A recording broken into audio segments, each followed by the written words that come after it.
Hello, everyone, and welcome back to the New Hampshire Business Show. My name is Chris Pastrana, and today we're here with Robert Tanguay of New England Marketing and Efficiency. How's it going? Good. How are you? Good. So let's get started. Tell me a little about yourself and the business. Okay. I'm a New Hampshire resident. I right now do marketing. I do low cost content creation services and writing for small businesses. I noticed that there was a large swath of businesses who are underserviced. So that's kind of how I've come up, and I'm an environmentalist. So I've written a book called Incentives in the Environment, and that is basically saying there's more incentive to pollute than not pollute. Unfortunately, it's kind of difficult to make money in the environmental field. So that's kind of where I came up with New England Marketing Efficiency. Like, how can I give my skills and serve people and earn money and earn a living? Yeah. So, Cool. yeah. Well, congratulations on the book. Oh, That's thank pretty you. cool. Yeah. I like when people actually finish books, because I finally finished writing my last one, but I'll probably never publish it, but I finished it. Oh, yeah. You should just publish it. I mean, you write a book, though. This is what I learned. Mhm. Very few people have read it. Yeah. But a lot of people go to my website, which is emissions tax. Yeah. So you have to market it. Just like marketing the show and marketing your business, people won't just find you. Yeah. So that's what I've learned. So I've published it on Amazon, but I have not printed it yet because I want it to be not perfect, but a lot better than it is. Yeah. Yeah. Pretty cool. So let's get into it. We'll start with your name. It's a very interesting name for a company. So where did you come up with it? Well, I wanted a name that. So a lot of my businesses, I own a lot of websites. That's how I got my start. Okay. And I come up with names like, for instance, me and my fiance run a pet care website that's nationwide, actually worldwide, called Prixie Pets. And I created the name Prixie and then tagged it with pets. So when I came up with New England Marketing Efficiency, I wanted to create something that is large, almost in like old time, like American Express. It's kind of that. And then I noticed that a lot of people are spending money unnecessarily. Yeah. Large corporations, inefficient marketing. So a lot of people there's already New England Marketing, and they're owned by another company, and so I just tagged the efficiency part because I am fiscally conservative, and that kind of goes in line with my whole emissions tax and environmental efforts. I think we don't get rewarded enough for being conservative, and that's kind of my outlook as what American values stem from. Yeah. So, Okay. Yeah, that's I guess it's a long name and a long story about that. Yeah, that's fine. That's an interesting idea, because just to make sure I understand it correctly, Yeah. because you kind of get that idea of, not to get into politics or anything, but liberal in the word of using a lot of, so use a lot of money to market. You kind of go crazy. Like a big company can just throw billions of dollars at marketing every year, like Coke and Pepsi and all those ones. But you can be more efficient and conserve a lot of that money. Right. If I kind of get that right? Yes, Okay. yes. That's like we were actually chatting off air Yeah. about picking up the telephone. Yeah. Right, but you can only reach so much of a market. Like you picture a circle, a market. Some people you'll never get on the phone. Yeah. And if you do get them on the phone, other people, they say, hey, Debbie, we need 3 quotes. Debbie will go on. She'll call 3 companies, get 3 quotes, and then they'll make a choice from there. So it's just, I know that I care so much about what I do and working with small businesses, and we can talk about that a little bit more. So I'm willing to work for a lesser price to build a network, as I've done in my other businesses for satellite TV, and that's kind of, I guess, where it stemmed from. I haven't thought it all the way, but to your point, yes, business is inefficient. I actually have a picture of a stack from Comcast, not to put any heat on them, but I had Comcast service at my old office in Concord, and they would still send me flyers every week saying, Robert, sign up for Comcast, sign Yeah. up. Stack was like this big after 2 years. Yeah. And I saved those, and so that's like an example of Yeah. inefficiency. Yeah. And, you know, I guess it probably wouldn't be too expensive for them in bulk, but that's still a lot of money. You know, for each stamp, each whatever, you know. Costs a couple bucks a piece to send it out. Yeah. Times that, I'm already their client. Yeah. So maybe that's why my bill's so high, Yeah. is because I'm paying to be plastered with marketing. Yeah. So. This is interesting. So, what do businesses do to kind of tame that a little bit? Because that's you're right. I've seen businesses even recently. Let's FitLab. It's a gym. Like, they love old school marketing. You know, so they'll send out flyers to.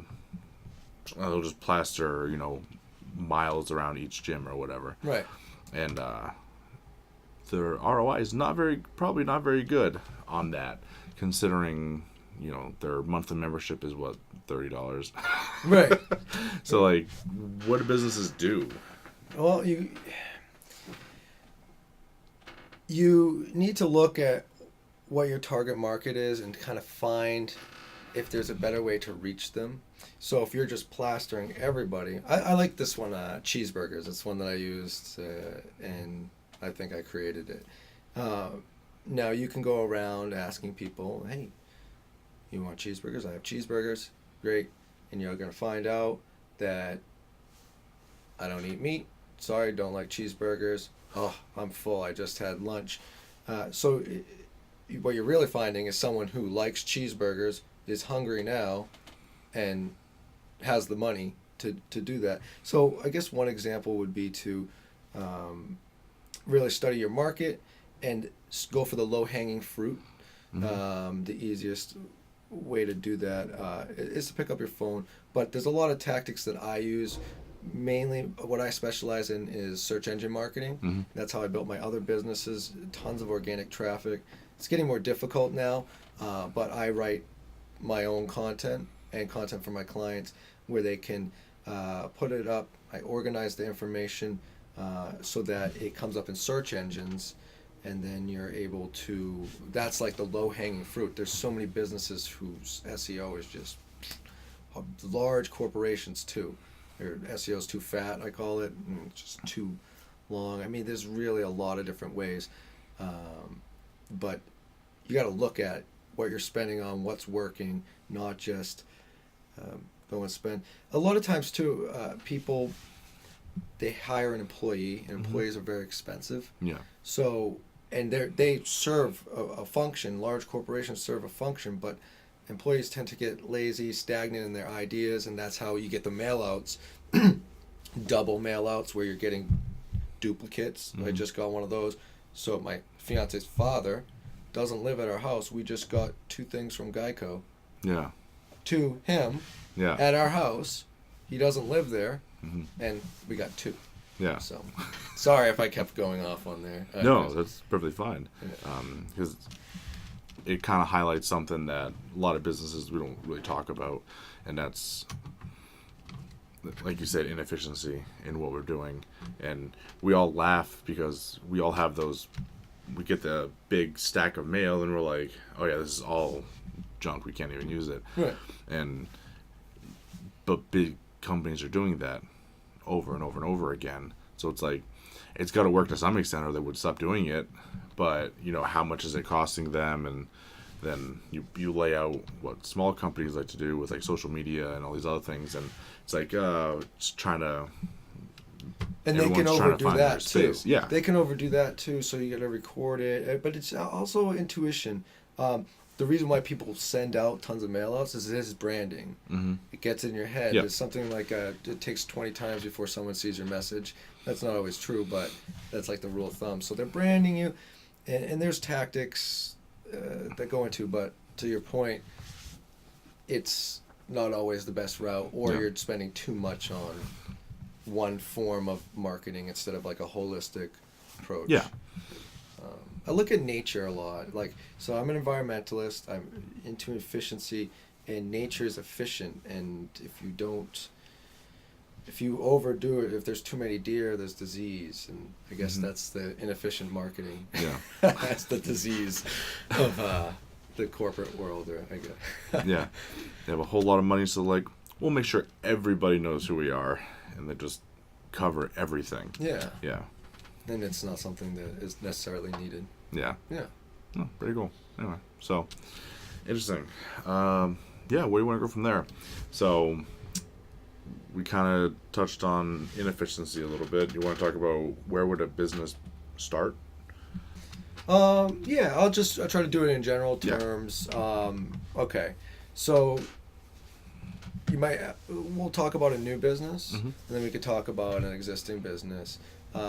New business in this day and age, you go out, you register your company, you open up a bank account, you need a website, right? You don't need this large, expensive website, but you want something that's mobile ready and responsive, and then, a lot of people will get that. They'll go to Wix, not SEO their site at all, like not even put anything. Like, I've typed in companies and I can't find them. Their Facebook comes up before their website. Yeah. And ideally, Facebook's great, but you want them on your website, not on Facebook, because a lot of people on Facebook are just like, click. Now you can target people on there, so I'm not knocking it, but so you get a website, and that's where you would start. But a lot of times people will spend too much on a website. I could build a website for you for $200 if it's just like a one page, or $500. Whereas some people will spend $3,000, and I can outrank them if I put the resources into it. So that's something that's important. If you're an existing business and you have a website, well, is it performing? The website is supposed to generate traffic for you and calls and interest and eventually sales. So if your website can't be found, I build solar powered websites. I call them. They're organic traffic. They're search engine optimized. So you want to start with that. And then also, if you're going to do any advertising and your website's not search engine optimized, then you are going to have to pay more per click. You're going to get clicks that are not relevant. That's very expensive, especially like if you're a lawyer. Yeah. I just actually talked to a lawyer, and we're going to do something. This website, it's a nice looking website, but the SEO is too fat. It's like you're only supposed to have 60 characters on your page title. Yeah. Just a simple thing. So, yeah, anything. I could go on and on, but I specialize in creating low cost content. There's a lot of opportunity in video now. YouTube, Facebook, Twitter, even LinkedIn. So I really focus on creating that, and that's what I've done for my own companies. So primarily, I started out making my own websites, and it was Sat Hookup, and I created a directory of satellite installers, and I charged membership fees for them, and they were popping up on Google because I organized the information properly. So as that industry died out, I created Prixie Pets, which is doing pretty well with my fiance, and we're coming up for all types of pet care stuff, related stuff. We sell a lot of litter robots and have a good partnership with them, and we create videos which are SEO'd. They're nice. She's not a bad-looking girl to look at, so that helps. And she's a very good groomer. She's a dog groomer, and so we recorded her, and now we have 500,000 views, and we're partners with YouTube now. We got over the hump of 1,000 subscribers, and so I primarily started making my own content, and then now I'm doing it for other people, offering as a service. Kind of getting started out. I have a couple clients, but I'm always looking for more. Yeah. So that's kind of where I'm at. Cool. If not all over the place here on this interview. I would like to say this is my first podcast, so I really appreciate being on here and the opportunity, because I know you've done a lot of podcasts. We met at one of your awards shows, or was it a celebration? Yep, it was a guest celebration, you want to call it that. So it was just everyone who's been on the show has been invited. Wow, yeah. There's a lot of people. Yeah, it was good. Like 50, 60 people showed up, and hopefully the one this year is getting even better, so I'm really looking forward to that too. Oh, well, now I can be part of it, like, officially, not just like a guest. Yeah. So that would be cool. Yeah, definitely. Yeah. Cool. So, can you tell me a little bit about, like, your history? I know that I'm being interviewed, but I don't know if that's something that's kind of cool to throw in, and maybe it will give me some more stuff to talk about. Yeah. So, I was in car sales for a while. So, before I got into sales at all, I was in the military. So I went from the military and I got into sales on my second deployment. I was kind of interested in it all, and so I ended up getting into sales. I worked in Miami for a little while. Oh, wow. So that was fun. So I worked for a very well-known salesperson down in Miami as a bodyguard, and it was really fun. So it was pretty cool, right? Because of your military background. Yeah. So that was a lot of fun. And then came back up here, got into car sales. Didn't care for that so much. That lasted probably a good year or so. I bounced around to a bunch of different dealerships, and I finally got out of it entirely because I was just tired of being a car salesman. But because of that, I had started the show as kind of a way to mutually brand myself with other businesses and build my reputation, right? Right. And then after I got out of sales, I just kept doing the show because I like it. And then it kind of grew from there. And it's fun producing content. It's your art. It's your art. Yeah. And if you can earn a living doing your art, that's that's what I'm all about. Yeah, we'll work on that one. But I enjoy doing it, and I realize I like talking to people. Yeah. And it's fun to talk about business, so I do.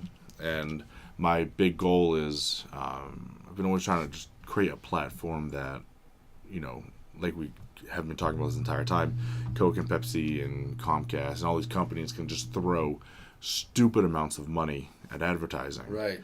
But I want to create a place where small businesses can at least get a shot. Yeah. So my audience can get, the insight on all these cool businesses that just get drowned out by all the money. So that's what my little platform... They raised the cost of clicks, not to interrupt you, but that's why it costs... my vertical, LinkedIn, recommended starting bid is $7 to $11 to have my competition click on my link and go, oh, that's what he's doing? Yeah. Double down. Yeah. So, sorry to... Yeah, so that was one of our big things is, to create a place where people can come and learn about businesses, and then it's a free platform for businesses to come and share their information. So it's kind of a leg up for small businesses in New Hampshire. That's why I'm hyper-focused only on this market. So New Hampshire, and I get a little bleed over into like Vermont and Massachusetts and... New England? Yeah. Marketing and efficiency? Yeah. So I do get a little bit of bleed over, but traditionally we do a lot of New Hampshire businesses. And so, that's a lot about my past and what we do. Yeah. So first of all, thank you for your service. So my old neighbor, he actually moved to Utah, but he fought in Afghanistan, and this kid's young, and the military, I'm not for all wars, but I have tremendous respect for servicemen and women, and they have their stuff together. So he's got a great, I'll give him a plug, he doesn't need it. It's called Investor Crate. Okay. And he's selling like gold. Man, he's doing very well for himself, and he's just, he's made the best out of his opportunity there. So, and a lot of people, and you have too, so I appreciate that. But for small business, that's what I'm all about. That's what I've been about since Sat Hookup. I built a network of independent small businesses, satellite installers. I had programming issues. So site's still up. You type in satellite TV repair, or satellite TV installers. I'm number 3 now. We just got hacked like a month ago, and so it dropped us down. So I know how to manage servers and stuff, but it's very complicated. I own a lot of websites. But that's still up and kicking, still getting some work. But the small business, it's really tough. We don't have a lot of advocates, especially in politics. So you say you don't want to bring up politics, but politics are important. I mean, no matter what side of the aisle you are on, when you get nationwide politics, the people talk in the ear, big money on both sides, Republicans and Democrats. So It's really important. We can be more efficient. So now this is kind of bringing out more what I do. Yeah. We can be more efficient working together. There's a place for large corporations. So I haven't done it yet, but I've written on my website, New England Marketing Efficiency, that we are also we work with small businesses focused, low cost marketing solutions and efficiency solutions, but we also would like to get some of this money from large corporations spending within smaller companies, because smaller companies are more efficient at doing jobs. They're more efficient at distributing wealth. We've written about that a long time ago. So I share your passion, and that's why this is a great platform. Additionally, if anybody's listening, I was not prompted to do this, but so when I get this podcast finished, right, and it's all produced and ready and video, now I have a piece of content that gives me authority. I'm going to put that on my website, and it's practice too. So it's my first podcast. I plan on doing more things like this, and it's a great start. Yeah, so I appreciate that. Yeah, definitely. Cool. So let's see. Yeah, we're doing pretty well. About 20 minutes in now. Okay. How do people reach out and get a hold of you? They can go to my website and call me. I can give my phone number if you'd like. Yeah, it's up to you. Yeah. Okay. So that's what you want me to do right now? Yeah, sure. Yeah. So if you'd like to reach out to me and need any help, I'll give a no cost, no obligation consultation. I just want to know about your business. I dream about businesses. You can go to New England, nemarketingefficiency.com or search New England Marketing and Efficiency. You can also reach me on my personal website. Search my name, Robert Tanguay. And my phone number direct is 603-219-4353. Cool. Awesome. Anything else you want to go over before we head out? No, that's about it. I mean, this was a great experience, and it feels good to be able to talk about business. And perhaps, I don't know if you do like a alumni revisit. Maybe we can talk about new things that are coming up. Yeah, definitely. Always willing to do that, especially since now we're doing a live show every couple of weeks. The first one was real estate. The second one we did small business, like problems, so like insurance, payroll, that type of stuff for small businesses. Marketing is going to come up, so I'm probably going to pull together a bunch of marketing people and we'll talk the practical things businesses can do. So we'll definitely talk about having you on again in the future. It's definitely we can unite. That's the thing, and that's our greatest strength to gain market share from like big corporations. They have a place, they have a service offering, but I think that the personal care that small businesses can give to customers and other small business customers has a place too, and it's often overlooked and undervalued. Yeah, pretty cool. Awesome. Well, thanks, Thank you so much for joining me. All right, excellent. We'll have a good one, and like to hear from anybody who is interested in my services. Absolutely. Thank you guys so much for watching. Reach out. Definitely if you need help with all that SEO and all the efficiency stuff, which is way outside of my range. I'll be helping you, hopefully. Yeah. So everyone be good. Have a great day.